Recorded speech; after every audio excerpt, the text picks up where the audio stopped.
तत्पदं दर्शितं येन तस्मै श्रीगुरुवे नमः। जय जय श्री राधा रमण, जय जय नवल किशोर, जय गोपी चित्त चोर प्रभु, जय जय माखन चोर।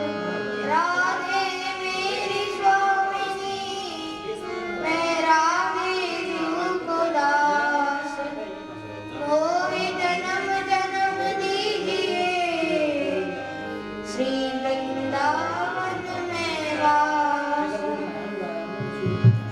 अनंत कोटि ब्रह्मांड नायक, अचिंत्य कल्याण गुण निधान, सर्वेश्वर सर्वाधिपति, अकारण करुणा करुणालय, सकल जन कष्ट हारक,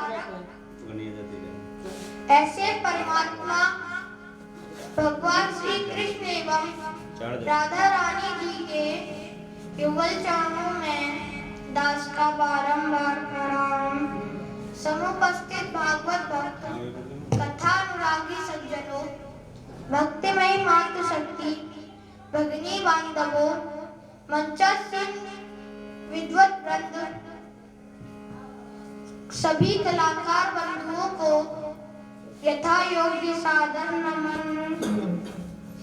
श्रीमद् भागवत महापुराण की जय हो, बांके बिहारी लाल की जय हो, श्री राधा रानी सरकार की जय हो, श्री हनुमान जी महाराज की जय हो, श्री सद्गुरुदेव भगवान की जय हो, सियापति श्री रामचंद्र की जय हो, जय जय श्री राधे श्याम।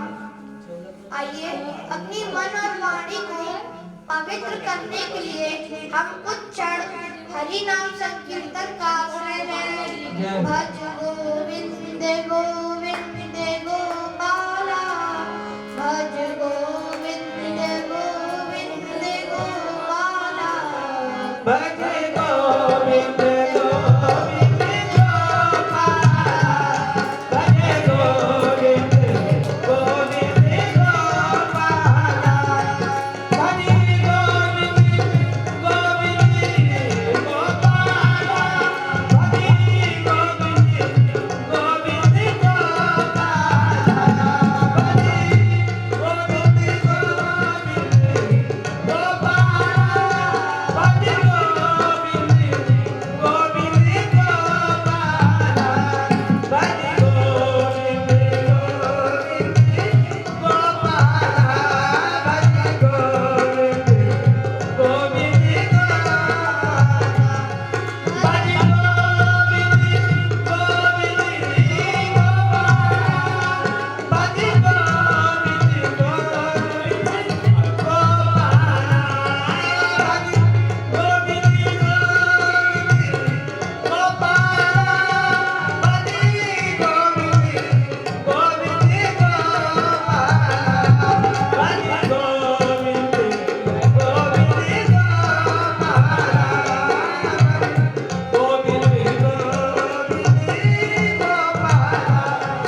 भगवतः इदं स्वरूपम भागवतम, जो भगवान का स्वरूप है वह भागवत है।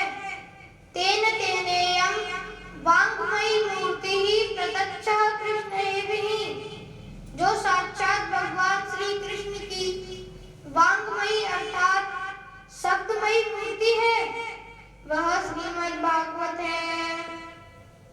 भगवता प्रोक्तम इति भागवत, जिसमें भगवान की जो स्वयं मुख से निकली है वह भागवत है। भागवतः चरितम यस्मिन् तत् भागवतम, एवं जिसमें भगवान के परम पवित्र चरित्रों का वर्णन किया गया है वह भागवत है। भक्ति ज्ञान विरागाणाम तत्वम यस्मिन् तत् भागवतम, अथवा जिसमें भक्ति ज्ञान और वैराग्य इन तीनों के तत्व का निरूपण किया गया है वह भागवत है।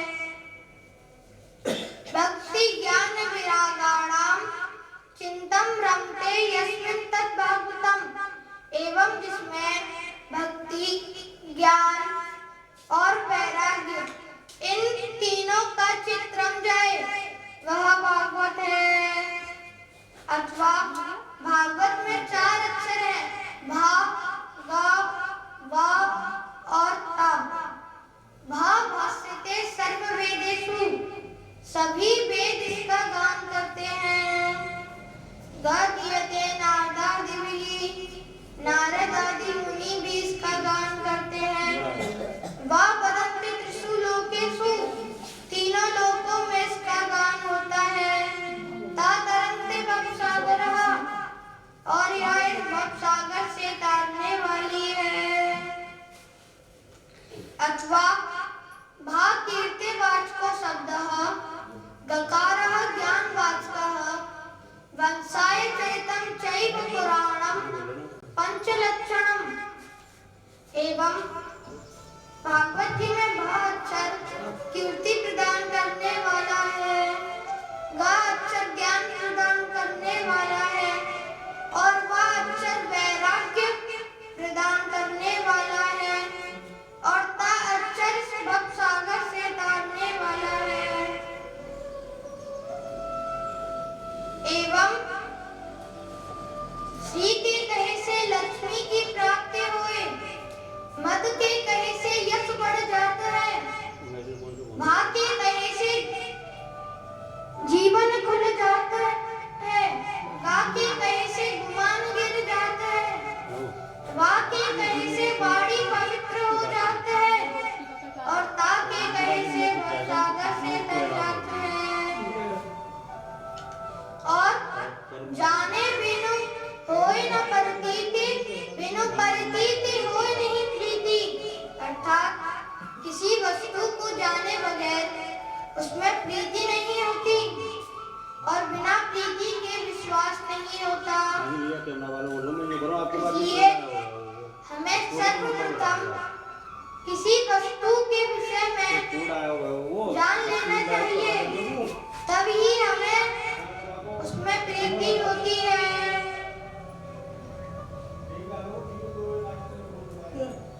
जिस समय द्वापर के अंत में भगवान धराधाम को छोड़कर वैकुंठ लोक को जाने लगे, उस समय उद्धव जी का आगमन हुआ और उद्धव जी ने प्रभु से हाथ जोड़कर विनती करी और कहने लगे, हे गोविंद, अब घोर कलिकाल आने वाला है, समझो आ ही गया।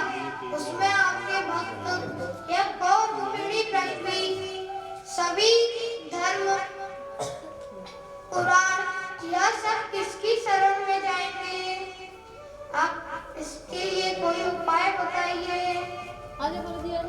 उस समय श्री कृष्ण के शरीर में से एक दिव्य तेज निकला और वही श्रीमद् भागवत जी में समा गया। तभी से यह भगवान श्री कृष्ण का साक्षात रूप मानी जाती है। सच्चिदानंद रूपाय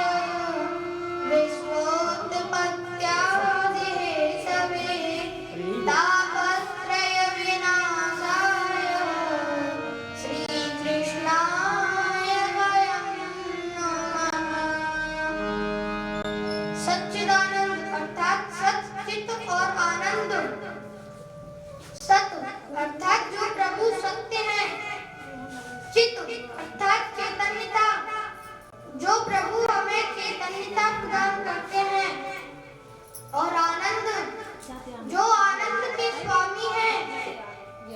रामचरितमानस में भी अयोध्या कांड में वर्णन आता है। प्रसन्नता में आनागता भी से तस्तता न मनुले वनवास दुखतः मुखाम्बुज श्री रघुनन्दनस्य मे सदा समञ्जुल मंगल प्रदा। जब श्री राम ने अपने राज्याभिषेक की खबर सुनी थी तब वह अधिक प्रसन्न नहीं हुए, और जब उन्होंने अपने वनवास की खबर सुनी तब भी वह दुखी नहीं हुए। इसलिए कहा भी गया है, जो आनंद सिंधु सुख राशि सीकर दे त्रिलोक सुबासी। भगवान के स्वरूप की प्रशंसा तो उनके शत्रु भी किया करते हैं। इसके बाद श्रीमद् भागवत जी के मुख्य आचार्य परमहंस शिरोमणि श्री सुखदेव जी मुनि को नमन किया गया है। यम प्रव्रजन्तमनुपेदम वेद प्रत्यं द्वैपायनो विरहकातर्याजुहाव। पुत्रेति तन्मयतया सर्वो विनेदुस्तं सर्वभूतहृदयं मुनिमानतोऽस्मि। जब श्री सुखदेव जी मुनि 12 वर्ष तक उन्होंने मां के गर्भ में निवास किया, और जैसे ही वह इस धराधाम पर आए तब वह वन में भगवान का भजन करने के लिए चल दिए। उनके पीछे उनके पिता वेदव्यास जी पुत्र ग्रह में कातर होकर पुत्र पुत्र पुकारते हुए उनके पीछे जाने लगे। तब उन्हें वृक्ष दिखाई दिए। जब वृक्षों ने उन्हें देखा तब वृक्षों ने सर्वप्रथम उन्हें प्रणाम किया, और अब मानो कह रहे हैं, हे वेदव्यास जी, आप विद्वान संत हैं, और संत को मोह माया के पीछे नहीं जाना चाहिए।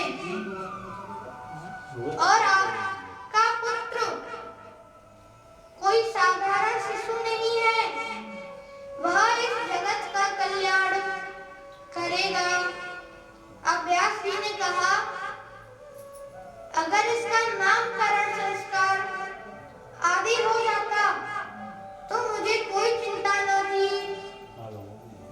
अब कहने लगे, नामकरण संस्कार आदि संस्कार तो उसके होते हैं जिसमें कोई विकार हो, यह तो विकार रहित है, तो इन्हें नामकरण आदि संस्कारों की क्या जरूरत।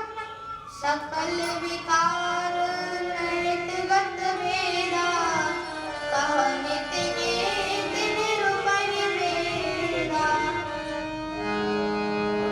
चलिए अब हम नैमिषारण्य के पावन तीर्थ की ओर चलते हैं, जहाँ पर 88,000 ऋषि यज्ञ कर रहे हैं।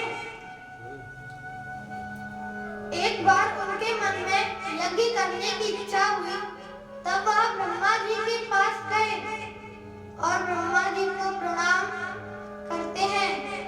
इसके बाद ब्रह्मा जी से कहा, हे प्रभु, आप हमें स्थान बताइए जहाँ पर हम यज्ञ कर सकें। तब ब्रह्मा जी ने मानस चक्र छोड़ा और कहा, यह मानस चक्र जहाँ शांत हो जाए वही शुभ स्थान है। वह मानस चक्र एक निमिष में जाकर शांत हो गया। इससे उसका नाम नैमिषारण्य पड़ा। इसे चक्र तीर्थ के नाम से भी जानते हैं। गोस्वामी जी ने भी रामचरितमानस में नैमिषारण्य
पधारते हैं और श्री सुखदेव जी मुनि से कहते हैं, हे प्रभु, आप यह अमृत का कलश, अमृत जो उसमें रखा है वह राजा परीक्षित को पिला दीजिए, जिससे कि वह अमर हो जाएंगे और उन्हें मृत्यु से भी कोई डर नहीं रहेगा। अब श्री सुखदेव जी ने मन में विचार किया कि देवता इतने परमार्थी कब से हो गए, यह तो स्वार्थी है। इन्होंने जब दधीचि ऋषि को प्रणाम किया तो अपने अस्त्र के निर्माण के लिए उनकी हड्डियां मान ली और यह अमृत समुद्र मंथन में 14 रत्नों में से प्रकट हुआ, जिसके लिए विशाल देवासुर संग्राम हुआ था। और अब यह बिना मांगे ही ला रहे हैं। और अब देवताओं ने कहा, इस श्री सुखदेव जी मुनि, इसके बदले में आप हमें कथामृत पान करा दीजिए। अब श्री सुखदेव जी मुनि ने हंसते हुए कहा, को सदा को सुधा को कन्हा लोके वो कांचन को मणिर्महान ब्रह्मा को विचार्ये एवं तदा अरे देवताओं, तुम कहाँ इस कथामृत से इस अमृत को मोल रहे हो? यह तो उसी प्रकार है जिस प्रकार कोई कांच का टुकड़ा देकर कहे कि यह मणि तुम मुझे दे दो, और अगर तुम श्रद्धा भाव से आते तो मैं तुम्हें इसका पान करा देता, परंतु तुम इसका मोल करने आए हो, इसलिए तुम इसके अधिकारी नहीं हो। इसके बाद यह सब सुनकर देवता स्वर्गलोक को चले गए और अब ब्रह्मा जी से जाकर शिकायत करी और कहा कि सुखदेव जी ने हमें कथामृत पान नहीं कराई, हम उन्हें जब भी अमृत दे रहे थे।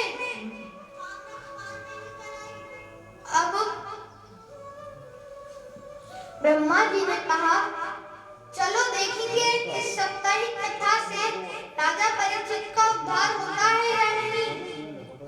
अब 7 दिन बाद जब ब्रह्मा जी ने देखा, वह आश्चर्यचकित पड़ गए, सोचने लगे, इस साधारण ग्रंथ से इनका उद्धार कैसे हो गया।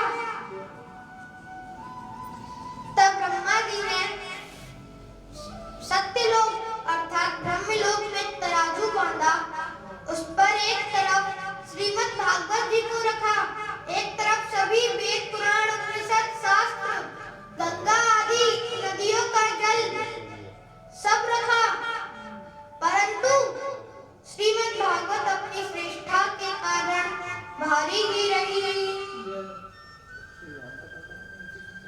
तब सभी ऋषियों ने निश्चय कर लिया कि यह श्रीमद् भागवत ही मुक्ति प्रदान करने वाली है।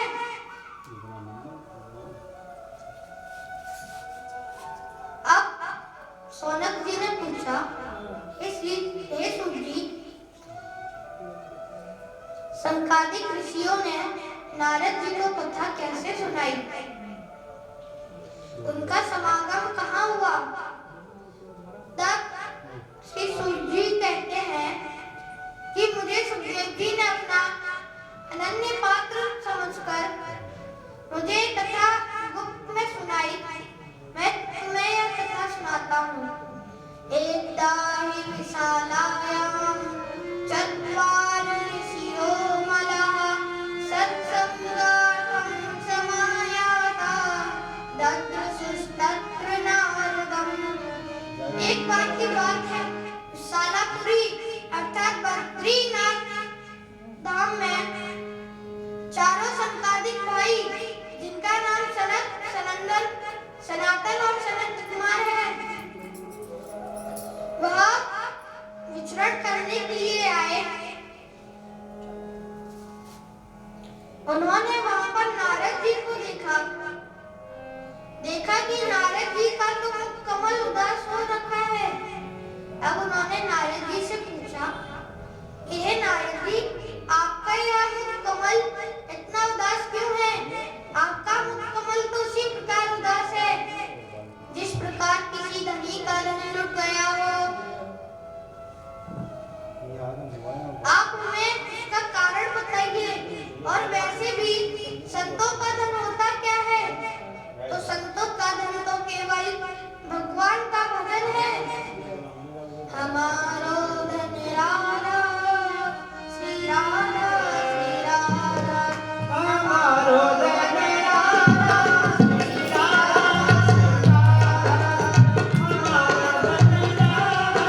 श्री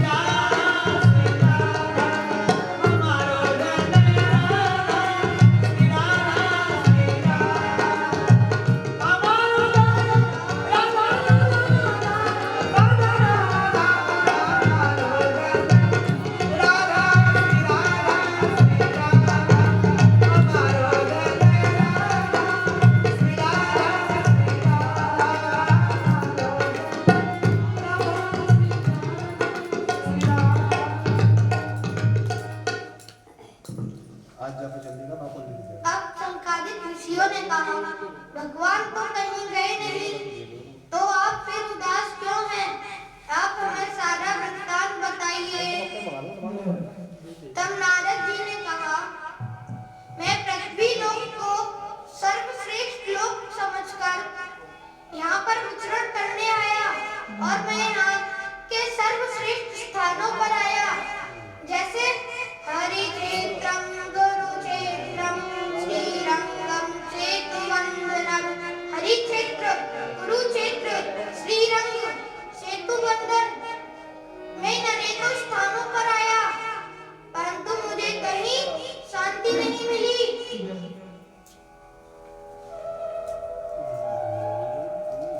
मैं सर्वप्रथम संतों के यहाँ गया तो मैंने वहां देखा कि अब भक्ति बहुत कम करते हैं और अपनी जीविका चलाने के लिए अलग अलग कार्य किया करते हैं। गोस्वामी जी ने भी मानस में कहा है, तब से धनवंत दरिद्र ग्रही, कलिको दुख तात न जात कहीं। अब मैंने विचार किया कि ग्रस्तों के घर में शांति होगी, वहां गया तो मुझे वहां भी शांति नहीं मिली। इसके बाद मैं विचरण करता हुआ श्री धाम वृंदावन पहुंचा, जहाँ भगवान श्री कृष्ण ने राधा रानी के साथ अनेकों लीलाएं की हैं। और वहां पर भी मैं यमुना जी के तट पर पहुंचा। वहां पर मैंने एक आश्चर्य की बात देखी कि एक स्त्री दो वृद्ध पुरुषों को अपनी गोद में लेटा रखी है और बड़ी रो रही है। उसे काफी सुंदर स्त्रियां पंखा आदि कर रही हैं और उसे समझा रही है कि रो मत, परंतु वह स्त्री रो रही है। मेरे मन में विचार आया कि मुझे इनके पास जाना चाहिए, परंतु फिर मेरे मन में विचार आया कि हम संत हैं और संतों को स्त्रियों के पास नहीं जाना चाहिए। इसलिए मैं वहां से गुजरने लगा। तब उस स्त्री ने मुझे देखकर आवाज लगाई और कहने लगी, भोभो साधो क्षणं तिष्ठ, मच्चिन्तामपि नाशय, दर्शनं तव लोकस्य सर्वथा घरं परम। हे नारद जी, आप एक मिनट रुकिए। आपके दर्शन से तो जीव के सारे कष्ट मिट जाते हैं। आप मेरे भी कष्टों को मिटाइए। अब मैंने उस स्त्री से पूछा कि हे देवी, तुम रोती क्यों हो? यह दोनों वृद्ध पुरुष कौन है और यह देवियां कौन है? वददेवी सविस्तारम स्वस्य दुःखस्य कारणम। तुम्हारे दुख का क्या कारण है, हमें सब विस्तार से बताओ। तब वह स्त्री कहने लगी, अहम भक्तिरिति ख्याता इमौ मे तनयौ मतौ ज्ञान वैराग्य नामानौ काल योगेन जर्जरौ। हे नारद जी, मेरा नाम भक्ति है और ये दोनों वृद्ध पुरुष मेरे पुत्र ज्ञान और वैराग्य हैं। कलयुग के कारण यह वृद्ध हो गए हैं और यह कमल लोचनी स्त्रियां गंगा यमुना गोदावरी आदि नदियां हैं। और मेरा जन्म द्रविड़ देश में हुआ। दक्षिण भारत अर्थात मैं पैदा हुई और कर्नाटक में मुझे कहीं सम्मान मिला, महाराष्ट्र में भी मुझे कहीं सम्मान मिला। परंतु जैसे ही मैं गुजरात पहुंची, मुझे कलयुग ने वृद्ध कर दिया। उस समय मेरे साथ मेरे ये दोनों पुत्र भी थे, वह भी वृद्ध हो गए। परंतु मैं जब वृंदावन धाम आई तो मैं तो नवयुवती हो गई, परंतु मेरे पुत्र वृद्ध ही रहे। यह तो विधि के विधान से उल्टा है कि माता जवान हो और पुत्र वृद्ध हो। अगर मेरे पुत्र जवान नहीं हुए तो इसमें भारतवर्ष को छोड़कर विदेश चली जाऊंगी। अब नारद जी ने भक्ति महारानी से कहा कि हे देवी, आप इस श्री धाम वृंदावन को छोड़कर न जाइए। यहाँ पर भक्ति नृत्य करती है, जिसके कारण आप नवयुवती हो गई। परंतु यहाँ पर ना कोई ज्ञानी है, ना कोई वैरागी है, बस यहाँ पर तो सब भक्त हैं। अर्थात आपके भक्तों का कोई यहाँ पर व्यापार नहीं है, सब भक्ति आपको ही खरीदते हैं। इसलिए आपके पुत्र वृद्धावस्था को प्राप्त है। भक्ति महारानी ने पूछा, हे नारद जी, कलयुग इतना दुष्ट है तो राजा परीक्षित ने इस कलयुग को जिंदा क्यों छोड़ा? वह इसका वध कर देते। अब नारद जी ने कहा, हे देवी, राजा परीक्षित ने इस कलयुग में एक बड़ा सुंदर गुण देखा, जिसके कारण राजा परीक्षित ने इसे छोड़ दिया। यत् फलं नासितक्षण योगेन समाधिना तत् फलं लभते सम्यक् अक्लं केशवकीर्तनात्। जो फल सतयुग त्रेता द्वापर में यज्ञ धर्म अर्चन से मिलता है, वह फल तो इस कलयुग में केवल हरि नाम संकीर्तन से मिलता है। गोस्वामी जी ने भी रामचरितमानस में कहा है, कलयुग केवल नाम धारा, सुमिर सुमिर नर उतरहि पारा।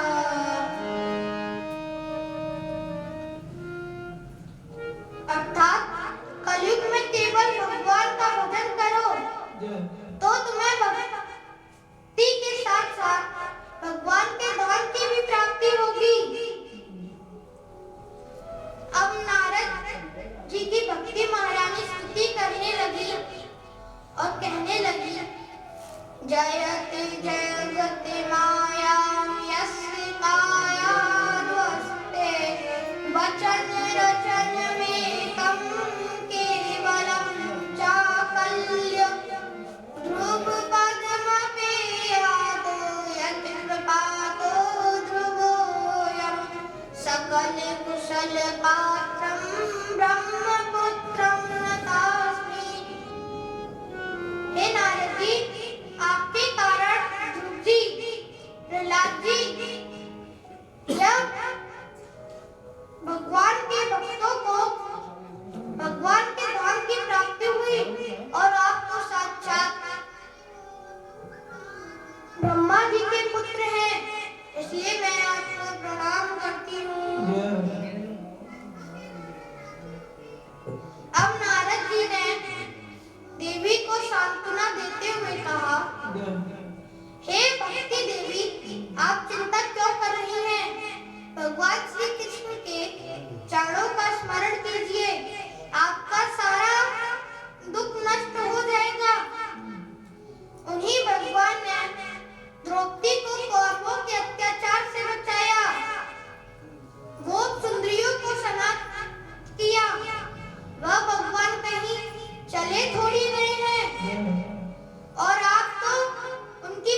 महारानी ने कहा, हे नारद जी, आप कुछ ऐसा कीजिए जिससे मेरे पुत्रों को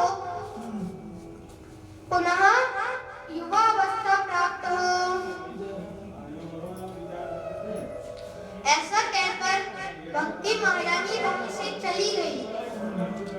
अब नारद जी ने हजारों बार ज्ञान और वैराग्य के कान में गीता पाठ किया, परंतु तब भी उन्हें युवावस्था प्राप्त नहीं हुई। पर आलस पूर्वक उठे पर फिर सो गए। अब नारद जी बड़े चिंतातुर हुए। उसी समय आकाशवाणी हुई, हे नारद जी, आप चिंता न करिए, यह कार्य अवश्य सफल होगा। इसके लिए आपको कोई सत्कर्म करना चाहिए। ऐसा कहकर आकाशवाणी अंतर्ध्यान हो गई।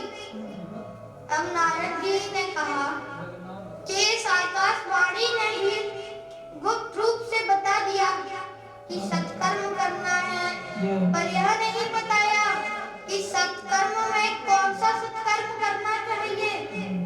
तब नारद जी पृथ्वी लोक में सभी संतों के पास गए।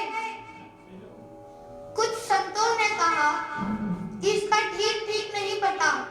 कुछ ने कहा, यह बात असत्य है, इन्हें कभी युवावस्था प्राप्त नहीं हो सकती। कुछ तो निंदा के कारण अपने आश्रम को छोड़कर अन्य स्थान पर चले गए। अब नारद जी बड़े चिंतित हुए और बद्रीनाथ धाम में तपस्या करने के लिए चले गए।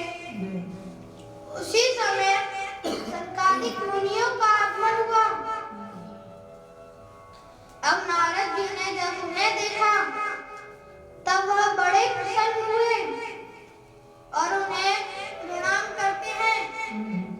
इसके बाद कहने लगे, हे प्रभु, हे सनकादिक ऋषियों, आप तो साक्षात भगवान नारायण के अवतार हैं। आप 8 वर्ष के शिशु लगते हैं, पर आप पूर्वजों के भी पूर्वज हैं।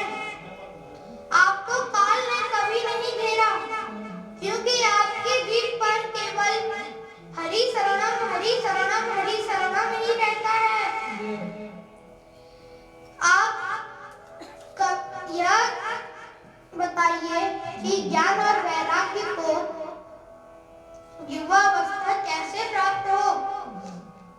सनकादियों ने कहा, हे नारद जी, जिस सत्कर्म को आकाशवाणी ने कहा है वह कोई और नहीं बल्कि श्रीमद् भागवतालापः सत गीता सुखादि भी श्री सुखदेव जी के मुख से कही हुई श्रीमद् भागवत है, जो भक्ति ज्ञान और वैराग्य इनको वृद्धावस्था से छुटकारा दिलाएगी और इन्हें युवावस्था प्राप्त होगी। अब नारद जी ने कहा, जब मैंने उपनिषद, भागवत गीता, शास्त्र, वेद, पुराण सब सुना दिया, जब उन्हें तब युवावस्था प्राप्त नहीं हुई, और यह तो उनका सार है, फिर कैसे उन्हें युवावस्था प्राप्त होगी। अब सनकादिकों ने कहा, उदाहरण में जैसे कोई व्यक्ति का मन चले मीठा आम खाने का और वह खाए, इसके बाद वह मन में विचार करे कि जब यह आम इतना मीठा है तो यह फल कितना मीठा होगा। आम ये इतना मीठा है तो यह पेड़ कितना मीठा होगा। और वह अगर पेड़ की डाली तोड़कर चूसने लगे तो उसका उसमें कोई फायदा नहीं होगा, उल्टा उसके दांत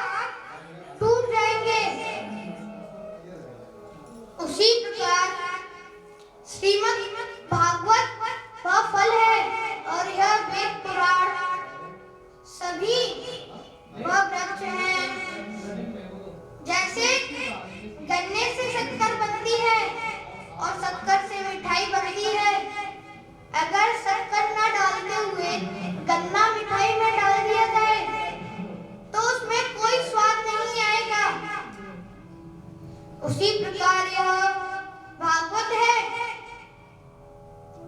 यही ज्ञान और वैराग्य को युवा अवस्था प्राप्त करा सकती है। वैसे तो नारद जी काफी यज्ञ हैं, परंतु श्रीमद् भागवत इन सब में श्रेष्ठ है। अब नारद जी ने पूछा कि हे संकादिक ऋषियों, श्रीमद् भागवत कहाँ करानी चाहिए? अब संकादियों ने कहा, शृणु नारद वक्ष्यामि विनम्राय विवेकिने, गंगाद्वार समीपे तु तटमानंद नामकम्। नारद जी अब बड़े विनम्र और विवेकी हैं। हरिद्वार में गंगा जी के तट के समीप ही एक आनंद नाम का घाट है। वहाँ पर नाना प्रकार की लताएं वह बालू से सुशोभित है। बालू अर्थात मिट्टी।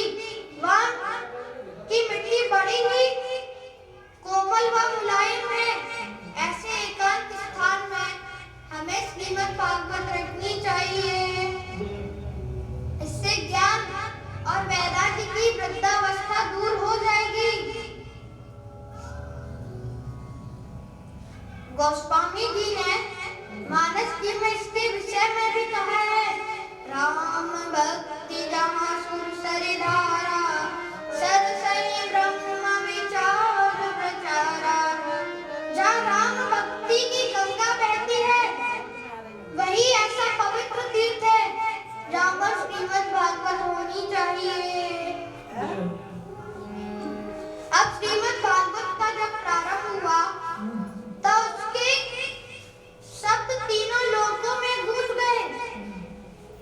तब बड़े बड़े ऋषि मुनि आए, भृगु वशिष्ठ च्यवनस्सु गौमतो मेधातिथि देवल देवव्रतो, रामस्तथा गादिसुतश्च शाक्नो मृकण्डपुत्रात् सपिल्पदा। एवं इनके सिवा 4 वेद, 17 पुराण, 6 शास्त्र मूर्तिमान होकर यज्ञ में उपस्थित हुए। गंगा आदि नदी, पुष्कर आदि सरोवर, कुरुक्षेत्र आदि समस्त क्षेत्र, समस्त दिशाएं, दंडकादि वन, हिमालय आदि पर्वत, गंधर्व, दानव, देवता सभी कथा सुनने के लिए आए। जो अपने अभिमान के कारण आ नहीं रहे थे, उन्हें भी ऋषि मुनि समझा बुझा कर ले आए। अब संकादिक मुनि व्यासपीठ पर आसीन हुए और कथा सुनाने लगे। सर्वप्रथम इसका महात्मा सुनाते हैं और कहते हैं, यह श्रीमद् भागवत मुक्ति प्रदान करने वाला एक शास्त्र संबंधित पुराण है। इसके श्रवण मात्र से भगवान चित्त में आकर विराजमान हो जाते हैं। राम नाम की औषधि खरी रीति से खाए, अंग पीड़ा उपजे नहीं, महारोग मिट जाए। जिस प्रकार भगवान के भजन करने से हमारे जीवन में कोई कष्ट नहीं होता, और अगर हमारे सामने बस भगवान की मूर्ति रहे और हम ना प्रणाम करें ना कुछ करें, तो हमारे कष्ट बिल्कुल भी नष्ट नहीं होते। अर्थात हमें भगवान का भजन करते रहना चाहिए, तभी हमारे कष्ट दूर हो जाते हैं। उदाहरण में, जैसे कोई मनुष्य बीमारी से पीड़ित हो और वैद्य के पास जाए, वैद्य उसे दवा दे दे, परंतु वह मरीज उसे खाए नहीं, उसका पूजन करता रहे, तो वह ठीक नहीं होगा। उसके लिए उसे वह खानी पड़ेगी, तभी वह ठीक होगा। अब कहते हैं, इस श्रीमद् भागवत में 18,000 श्लोक हैं, 12 स्कंद हैं, 335 अध्याय हैं। इस श्रीमद् भागवत के पाठ करने से मुक्ति हाथ में आ जाती है। एक श्लोक का पाठ भी अगर हम करें तो हमें मुक्ति की प्राप्ति हो जाती है। अगर एक श्लोक भी नहीं तो एक चौथा श्लोक का पाठ करने पर भी मुक्ति हाथ में आ जाती है। श्रीमद् भागवत अगर अपने घर में करवाई जाए तो वह घर किसी तीर्थ से कम नहीं रहता।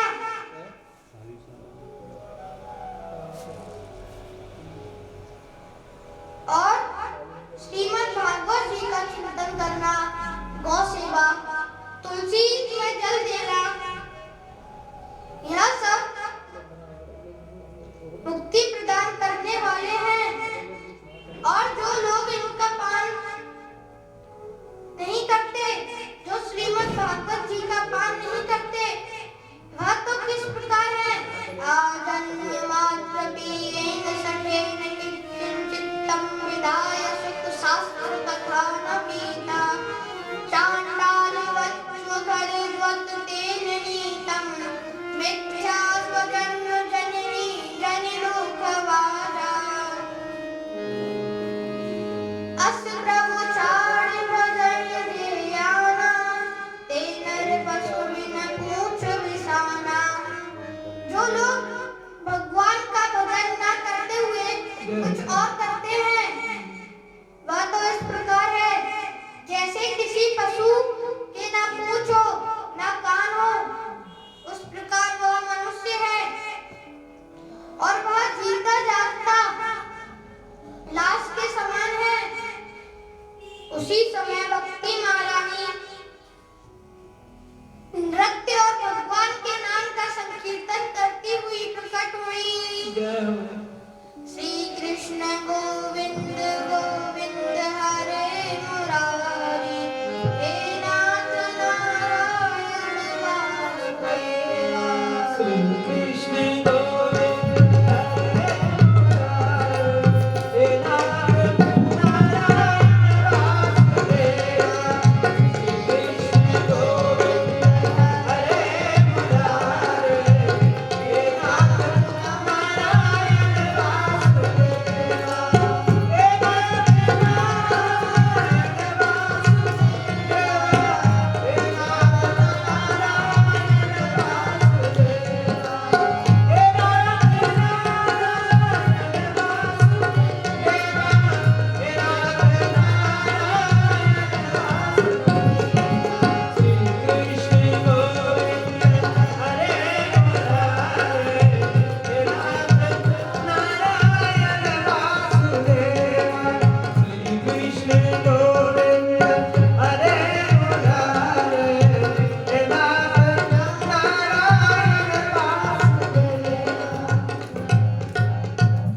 बोलिए भक्ति महारानी की। अब सभी लोगों के मन में तर्क वितर्क होने लगे कि यह हमारे बीच में कहां से प्रकट हो गई। अब संकादिक ऋषियों ने कहा, यह श्रीमद् भागवत जी के श्लोकों के द्वारा प्रकट हुई है। अब भक्ति महारानी विनम्र वाणी में कहने लगी, हे भगवान, कलयुग में मैं नष्ट प्राय हो चुकी थी, परंतु जब आपने कथामृत हमारे कानों को श्रवण कराई तो हमें पुनः युवावस्था प्राप्त हो गई। अब आप यह बताइए, हमें कहाँ बैठना चाहिए? तब संकादिक ऋषियों ने कहा कि आप सभी भक्तों के हृदय में जाकर विराजमान हो जाइए।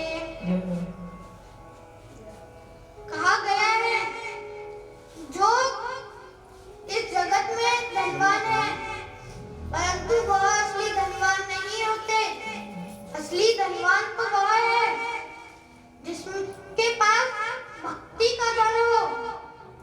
कहा भी गया है, कबीरा सब जग निर्धना धनवंता न कोई, धनवंता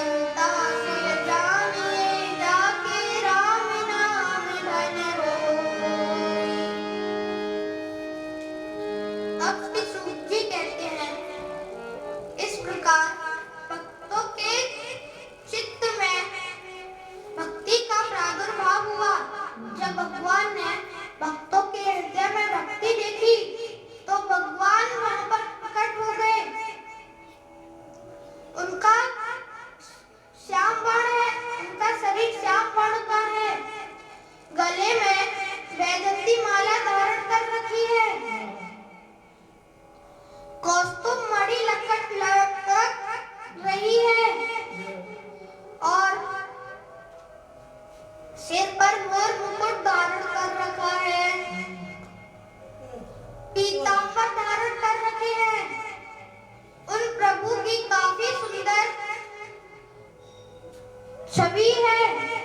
वह प्रभु सभी भक्तों के हृदय में जाकर विराजमान हो गए। अब सनत कुमार जी कहते हैं, ये मानवा पापकृतस्तु सर्वदा सदा दुराचारतः विमार्गः क्रोधाग्निदग्धः कुटिलाश्च कामिनः सक्तः यज्ञेन गलौ पुनन्ति ते। जो लोग कभी भी भगवान का भजन नहीं करते वह चांडाल के समान होते हैं और यह पुत्र हमें कभी भी सुख प्रदान नहीं कर सकते, क्योंकि राजा सगर के तो 60,000 पुत्र हुए परंतु उन्हें तब भी सुख की प्राप्ति नहीं हुई। जब तक कि हमारा मन भगवान में नहीं रहता तब तक हमें सुख की प्राप्ति नहीं हो सकती। अब नारद जी ने पूछा, हे सनत कुमार जी, आप यह बताइए, आज तक कोई इससे मुक्त हुआ है? अब सनत कुमार जी कहते हैं, हाँ, मैं तुम्हें एक कथा सुनाता हूँ। एक गांव में एक ब्राह्मण रहते थे जिनका नाम आत्मदेव था। वह दूसरे सूर्य के समान ही तेजवान और ज्ञानवान थे। उनकी पत्नी का नाम धुली था। वह तर्क वितर्क अधिक किया करती थी और उनके कोई पुत्र नहीं था। अगर उनके पास धन की बात कही जाए तो उनके पास धन भी अत्यधिक था, परंतु जब धन को कोई खर्च करने वाला नहीं तो वह धन किस कार्य का। इससे दुखी होकर आत्मदेव जी एक बार वन में चले गए। जब उन्हें प्यास लगी तब वह रोते हुए सरोवर में पानी पीने लगे। उसी समय संत पधारे। संत ने सोचा, यह ब्राह्मण भक्ति के लिए रो रहे होंगे तो मैं इन्हें भक्ति प्राप्त करने के लिए कुछ उपदेश दे दूंगा। तब वह संत आत्मदेव जी के पास पहुंचे और आत्मदेव जी से पूछने लगे, हे बालक, तुम क्यों रो रहे हो? अब आत्मदेव जी ने कहा कि हे प्रभु, मैं क्या बताऊं, मेरे यहाँ पुत्र नहीं है। संत ने समझाया कि इस मोह माया में मत पड़ो। पर अब आत्मदेव जी ने कहा कि नहीं, मुझे तो पुत्र ही चाहिए। अगर आप पुत्र नहीं दे सकते तो आप जाइए। तब उन संत ने कहा, मैंने तुम्हारे मस्तक की रेखाएं पढ़ ली हैं और तुम्हारे तो 7 जन्म तक पुत्र नहीं होगा। अब आत्मदेव जी ने कहा कि हे प्रभु, एक जन्म का दुख आपने 7 गुना बढ़ा दिया।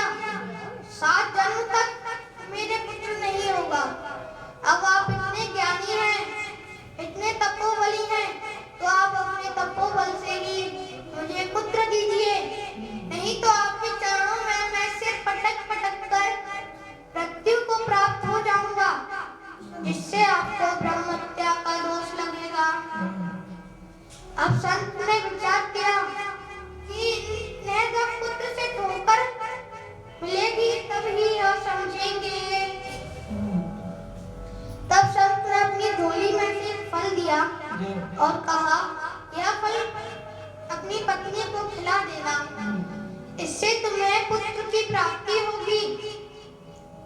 अब आत्मदेव जी ने जाकर यह फल अपनी पत्नी धुंधली को दे दिया, परंतु संत ने कहा था कि खिला देना, पर उन्होंने फल खिलाया नहीं।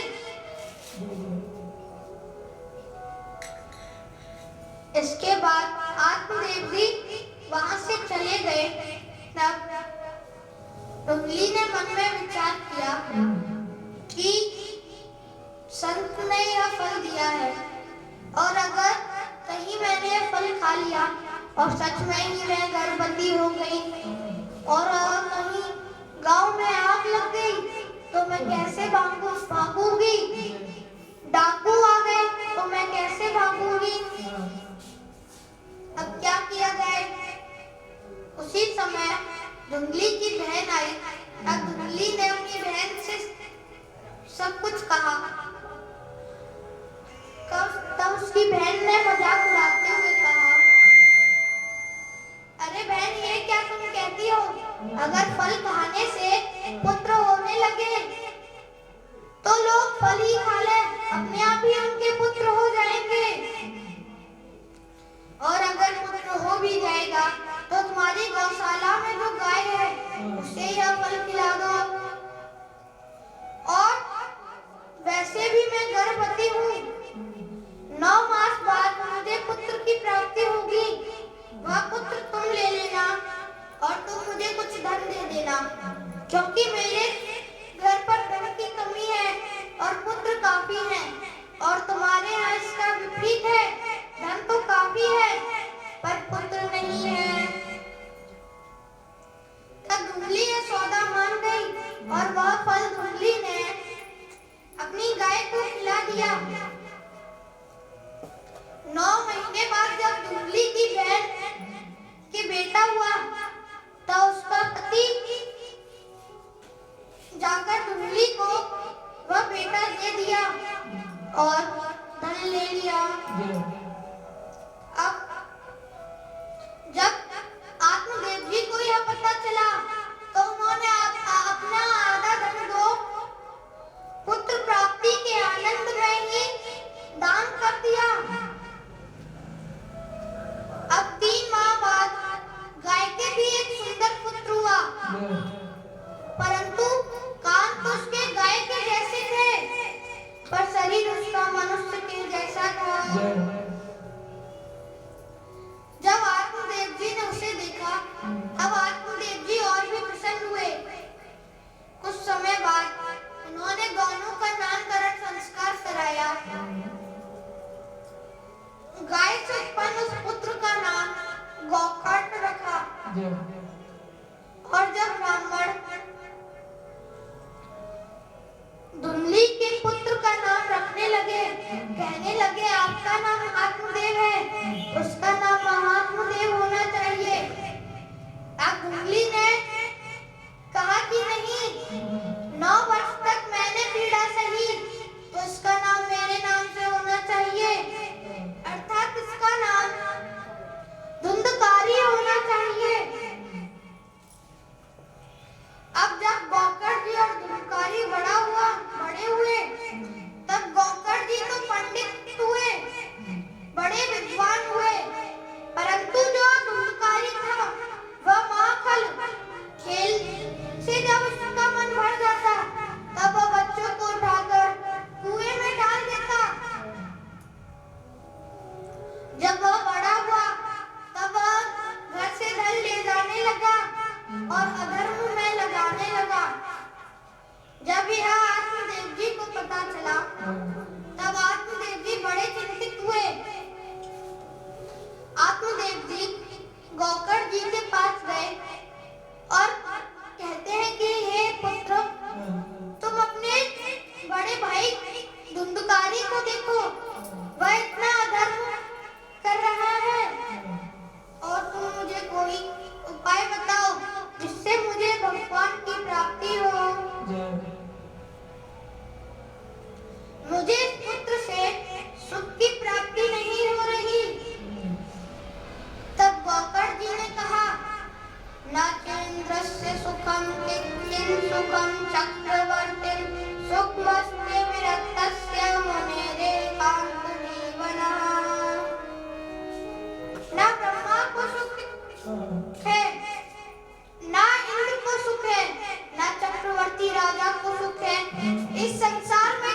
को सुख नहीं है, केवल भगवान के भक्तों को ही सुख है। राजा कहे महाराजा सुखी, महाराजा कहे सुख इंद्र को भारी, इंद्र कहे चक्रानन सुखी, और चक्रानन कहे विष्णु को सुख भारी। तुलसीदास विचार कहे राम भजन में जीव दुखारी। राजा कहता है महाराजा सुखी है, महाराजा कहते हैं इंद्र सुखी है, इंद्र कहता है चतुरानन अर्थात ब्रह्मा जी सुखी है, और ब्रह्मा जी कहते हैं भगवान विष्णु सुखी है। पर तुलसीदास के विचार कर कर कहते हैं राम भक्ति के बिना सभी लोग दुखी हैं। अब गोकर्ण जी ने 2 श्लोकों के रूप में, जिसे हम गोकर्ण गीता के नाम से जानते हैं, उसमें आत्मदेव जी को बड़ा सुंदर उपदेश दिया। देहेष्टिमांस रुधिरे भीमतिं च जिह्वं जाया सुदादिषु सदा ममतां विमुञ्चः पश्यामि संजगदीदं क्षणभङ्गनिष्ठं वैराग्यरागरसिको भगभक्तिनिष्ठः। पिताजी, यह देह अस्थि मांस रुधिर आदि का समूह है, यह हम सभी से मिलकर बना है, इसलिए मैं और मेरेपन की ममता को छोड़ दीजिए। अगर यह देह मेरी है तो मेरा मन, जब मेरा मन करे तभी हम मरे ना, यह अपने आप ही क्यों मरती है। इसलिए हे पिताजी, यह शरीर अपना नहीं है, बस यह आत्मा ही अपनी है, और इस आत्मा को भगवान की भक्ति में लगाइए।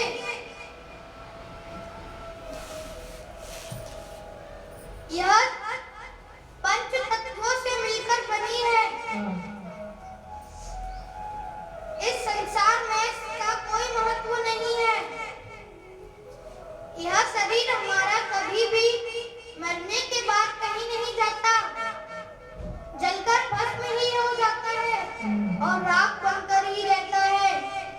पर जो हमारे पुण्य होते हैं वही अंत समय में हमारे साथ जाते हैं। इसलिए भगवान की भक्ति कीजिए, पुण्य कीजिए, जिससे आपको भगवान की प्राप्ति हो। अब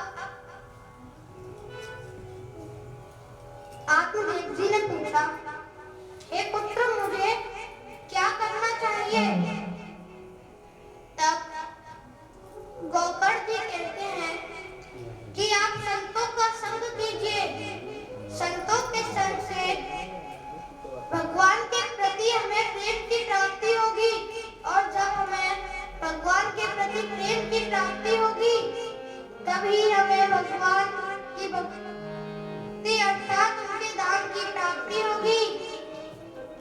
संतन के संग लागे तेरी अच्छी बनेगी, संतन के संग लाग रे तेरी अच्छी बनेगी, संतन के संग लाग रे तेरी अच्छी बनेगी, अच्छी बनेगी तेरी बिगड़ी बनेगी, अच्छी बनेगी तेरी बिगड़ी बनेगी, जग जाए तेरा भाग रे तेरी अच्छी बनेगी, संतन के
आकर्षते थे कृष्णा, जो सभी को अपनी ओर आकर्षित करे, वह कृष्ण है।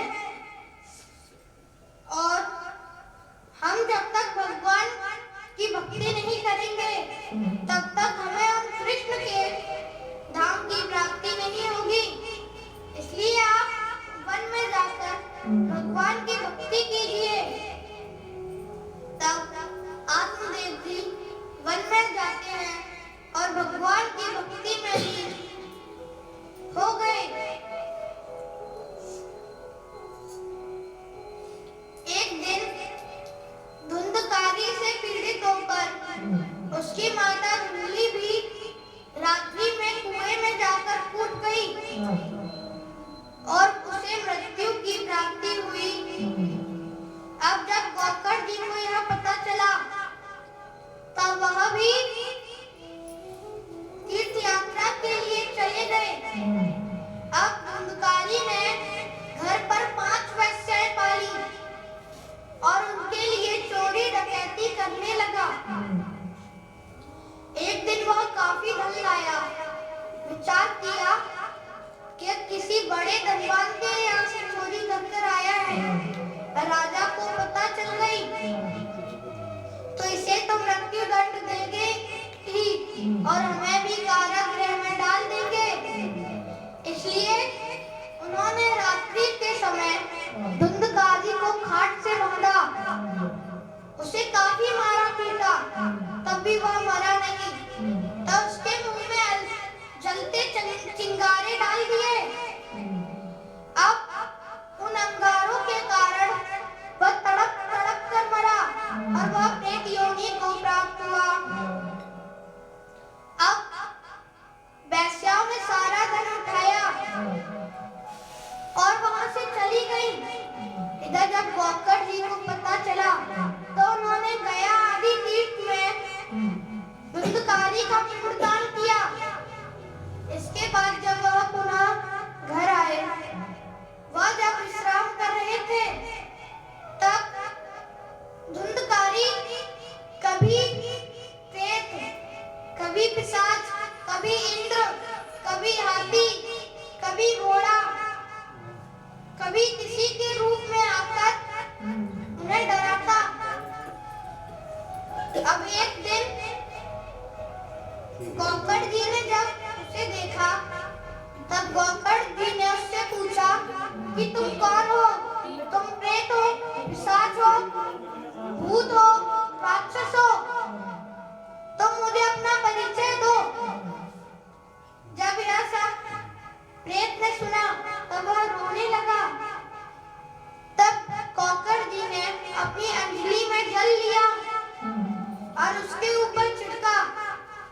अब उससे बोलने की शक्ति आई और कहने लगा, अहम भ्राता त्वदयोस्मि धुंधकारी के नाम तव, मैं तुम्हारा बड़ा भाई धुंधकारी हूँ।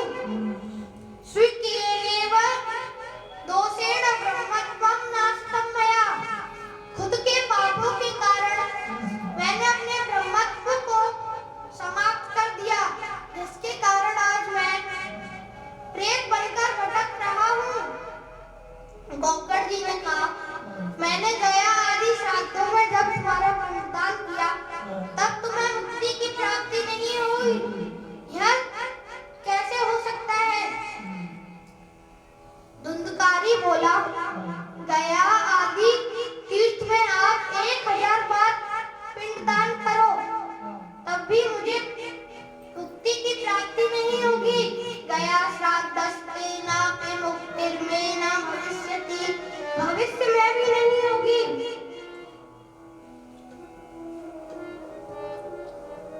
क्योंकि मैं पृथक श्रेणी का प्रेत हूँ। इसके लिए आप कोई और उपाय कीजिए। तब धुंधकारी ने गोकर्ण जी से जब यह पूछा, तब गोकर्ण जी ने धुंधकारी से कहा कि तुम अभी जाओ और मैं तुम्हें अगले दिन इसका उपाय बताऊंगा। तब धुंधकारी अपने लोक को चला गया। सुबह जब गोकर्ण जी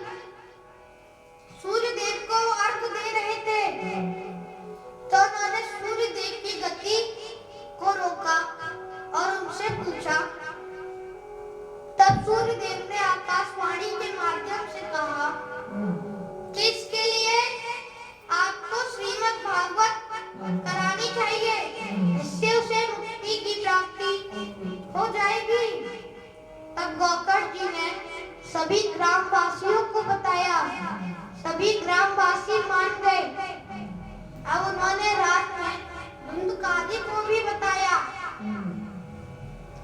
अगले दिन श्री गोकर्ण जी ने श्रीमद् भागवत कथा रखी। एक ब्राह्मण को श्रोता बनाया और स्वयं कथा कहने लगे। वहां पर सर्वप्रथम धुंधकारी का आवाहन किया गया। तब धुंधकारी आता है। वह 7 ग्रंथि के वास में जाकर बैठ गया। अब गोकर्ण जी कथा सुनाने लगे। जब प्रथम दिन की कथा की समाप्ति हुई, तब गोकर्ण जी की कथा रोकते ही बांस की एक ग्रंथि फटी। अब दूसरे दिन की कथा की जब समाप्ति हुई, तब दूसरी ग्रंथि फटी। इसी प्रकार 7 दिन की कथा की समाप्ति होते हुए 7 ग्रंथि बांस की फट गई और उसमें से एक दिव्य पुरुष प्रकट हुआ। गले में तुलसी की माला धारण कर रखी है। तब धुंधकारी ने कहा, धन्य भागवती वार्ता प्रेत पीड़ा विनाशिनी, सप्तो तथा धन्य कृष्ण लोक फलप्रदा। धन्य है यह श्रीमद् भागवत, जिसका केवल 7 दिन श्रवण करने से ही श्री कृष्ण के लोक की प्राप्ति होती है। अब उसी समय भगवान के पार्षद विमान लेकर वहां आए और धुंधकारी से कहा कि आप इस विमान में बैठ जाइए। तब गोकर्ण जी ने पूछा, हे भगवत पार्षदों, और लोगों के लिए विमान क्यों नहीं आया? कथा तो सभी ने सुनी। अत्रेव वह शांति श्रोतारो मम निर्मलः आने ताने विमानानि न तेषां युग पत्कुतः। यह कैसी आनी बानी है? यह कैसा नियम है कि कथा सब सुन रहे हैं और विमान एक के लिए ही आया है? तब पार्षदों ने कहा, हे गोकर्ण जी, कथा तो सभी ने सुनी, परंतु धुंधकारी के अलावा किसी ने भी उसका श्रवण चिंतन मनन नहीं किया, जिससे उन्हें मुक्ति की प्राप्ति नहीं हुई और उनके लिए विमान नहीं आया। अब पार्षद धुंधकारी को विमान में बैठाकर वैकुंठ लोक को ले गए। कुछ समय बाद पुनः गोकर्ण जी ने कथा रखी। इस कथा की जब समाप्ति हुई, तब एक विमान नहीं, हजारों विमान आए। उनके साथ भगवान भी स्वयं आए। उस विमान में उस गांव के सभी पशु पंछी से लेकर मनुष्य सब आकर विराजमान हो गए, पर गोकर्ण जी के लिए स्थान नहीं बचा। तब गोकर्ण जी को भगवान ने स्वयं अपनी गोदी में बिठाया और गोकर्ण जी के कारण आज सभी लोगों को मुक्ति की प्राप्ति हुई। बोलिए गोकर्ण जी की जय हो। अब नारद जी ने इसकी साप्ताहिक विधि जानने की जिज्ञासा प्रकट करी। तब सनकादिक ऋषि कहते हैं, जिस प्रकार हम विवाह के लिए तैयारी करते हैं, उसी प्रकार हमें श्रीमद् भागवत करने के लिए तैयारी करनी चाहिए। श्रोताओं को उनके मोक्ष के हेतु 6 मास बताए गए हैं। भाद्रपद, आश्विन, कार्तिक, मार्गशीर्ष, आषाढ़ और श्रावण। यह 6 मास, इन 6 मास में अगर श्रोता कथा सुने तो उसे मुक्ति की प्राप्ति होती है। यदि वक्ता का मुख उत्तर की ओर है तो श्रोता का मुख पूर्व की ओर, और श्रोता का मुख उत्तर की ओर है तो वक्ता का मुख पूर्व की ओर होना चाहिए। वक्ता कैसा होना चाहिए? विरक्तो वैष्णवो विप्रो वेद शास्त्र विशुद्धि कृत दृष्टांत कुशलो धीरो कार्य होते निष्प्रह। भक्ता विरक्त वैष्णव विष्णु भक्त वेद शास्त्र की स्पष्ट व्याख्या करने वाला दृष्टांत दे सके। विवेकी अत्यधिक निष्ठा होना चाहिए और कथा के एक दिन पूर्व से व्रत ग्रहण कर लेना चाहिए। अगर श्रोता भूखा ना रह सके तो उसे दूध और घी का पान कर लेना चाहिए। अगर ऐसा भी ना कर सके तो उसे एक समय फल खा लेना चाहिए और ऐसा भी नहीं तो दोनों ही समय फल खा ले। अगर ऐसा भी नहीं कर सकता तो एक समय रोटी आदि खा ले और अगर ऐसा भी ना कर सके तो अंतिम कार्य कि एक समय रोटी खा ले और एक समय फल आदि ग्रहण कर ले। इस प्रकार उसे कथा सुननी चाहिए। अब संकादिक ऋषियों ने अपनी वाणी को जैसे ही विराम दिया वैसे ही श्री सुखदेव जी मुनि वहां श्लोकों का गान करते हुए प्रकट हो गए और महिमा गाते हुए कहने लगे। स्वर्गे सत्ये च कैलासे वैकुंठे नास्त्ययं रसा अतः पिबन्तु सद्भाग्या मामावोचत गहीर्चित्। यह श्रीमद् भागवत ना स्वर्ग में है, ना ब्रह्मलोक में है, ना वैकुंठ लोक में है, ना कैलाश में है। यह श्रीमद् भागवत तो अकेली इस धराधाम पर है। इससे जितना हो सके इसका पान कीजिए। देवता भी इस मनुष्य योनि को पाने के लिए ललायित रहते हैं, क्योंकि मनुष्य ही केवल अपना भाग्य बदल सकता है। वह पुण्य करे तो स्वर्ग की प्राप्ति होती है, पाप करे तो नरक की प्राप्ति होती है और भक्ति करे तो भगवान के धाम की प्राप्ति होती है। परंतु देवता ऐसा नहीं कर सकते, वह स्वर्ग में ही उन्हें निवास करना पड़ता है। अब जैसे ही श्री सुखदेव जी ने यह कहा उसी समय अर्जुन, उद्धव जी, प्रहलाद जी आदि सभी आ गए और सभी कीर्तन करने लगे। प्रहलादास तालधारी तरल गंदया सोद्धव कांसधारी वीणाधारी सुरर्षि कुशल दया। राग कर्ता अर्जुनो भूतेन्द्रो वाणी मृदंगम जय जय सुप्रः कीर्तने ते कुमारा यत्राग्रे भागवता सरस रचनया व्यासपुत्रो बभूव। प्रहलाद जी बड़ी फुटकी से ताली बजाने लगे, उद्धव जी मजीरा बजाने लगे, नारद जी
अगले दिनों में श्रवण करेंगे। अब हम श्रीमद् भागवत जी की आरती करते हैं। कल ठीक समय 12 बजे से 3 बजे तक रहेगा। सभी लोग अधिक से अधिक आंस एक लोग साथ में लेकर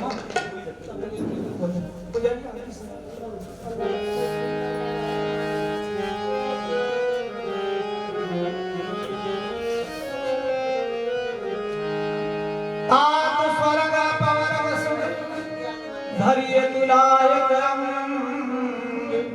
तुलनताहि सकल के जो सुख लव सत्संग। सत्संग बड़ा संसार में कोई बड़ भागी ने पाया। सत्संग बड़ा संसार में कोई बड़ भागी ने पाया।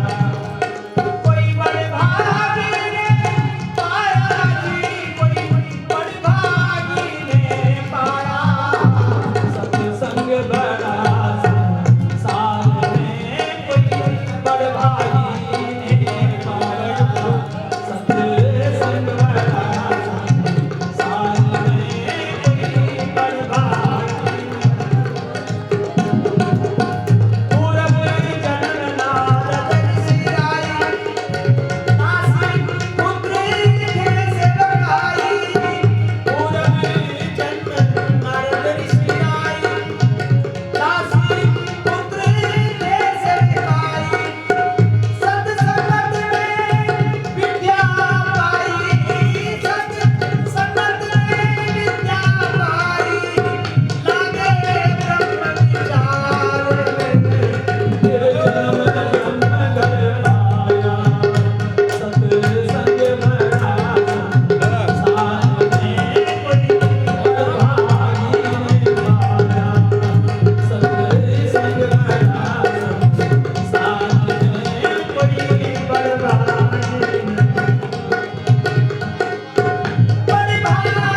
निर्मल